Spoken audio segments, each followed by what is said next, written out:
2 weeks ago, the Southeastern Regional Transit Authority, SRTA, made changes to its routes in Fall River as part of its ongoing efforts to increase efficiency and provide for a better experience for all riders. The first change was a numerical one for local bus routes, going from a single-digit system to a three-digit one. One of the big reasons is actually all the technology that we're bringing on board. Programming that with the same number in New Bedford and in Fall River can be somewhat cumbersome. And the fact of the matter is, again, that trying to communicate that to new passengers to our service is somewhat challenging. So going to a three-digit system where we made all the Fall River routes basically 100 numbers and the New Bedford routes 200 numbers helps simplify that for new passengers and for the deployment of our technologies. A perfect example of how this is complicated was that the intercity bus that connects both Fall River and New Bedford, which is often labeled as Fall River, New Bedford, that bus, the number for that bus was number 9. And it came into Fall River where there was also the Bedford Street bus that was the number 9, and they shared a bus stop.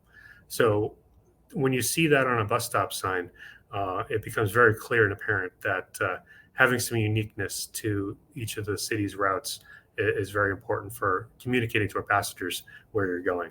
The authority also realigned some of its routes, eliminating deviations that were no longer needed. The ultimate goal is to speed up the travel time for our passengers and hopefully have more reliability that the bus will be there when we publish that the bus will be there. So we had a number of deviations on our routes that would change throughout the day and didn't really have enough time to operate. So this really helps save in that area and doesn't force people to travel places where they're just not taking our bus. On the North Main bus, we had a deviation where a few times a day we'd go to the Stop and Shop warehouse. Unfortunately, their timing for their work shifts really didn't align very well with what we were able to deliver. And we had very, very light ridership. So 3 times a day we were going out there, and it's an extra 2 miles in one direction. So those extra 4 miles really take up a lot of time on those routes and can set back the on-time performance of the bus. Likewise with the Bay Street, we were trying to serve Battleship Cove, and ultimately we really weren't having any passengers take our service to Battleship Cove. So why would we extend a passenger's trip and force them to go through Battleship Cove when we could align the trip more concisely so that they can get through to where they're going? SRTA also decided to terminate its Pleasant Street route, but riders on that line are still being served via another route. It largely is duplicated by the intercity connection traveling between Fall River and New Bedford.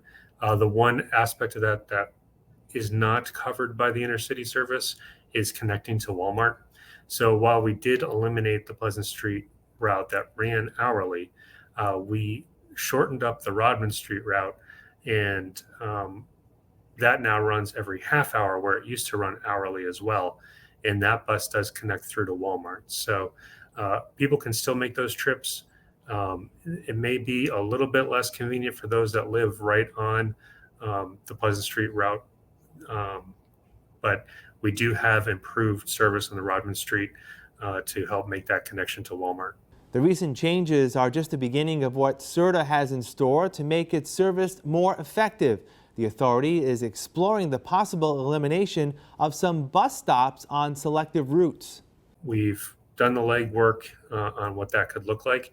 But again, right now in some places, especially for instance on South Main Street, you might see a bus stop at every single street corner. And if the bus has to stop at every single street corner, it takes a long time to get from the state line downtown. So if we could just eliminate possibly, for instance, every other bus stop, we could really speed up that trip. It wouldn't really reduce access to the bus system for our passengers.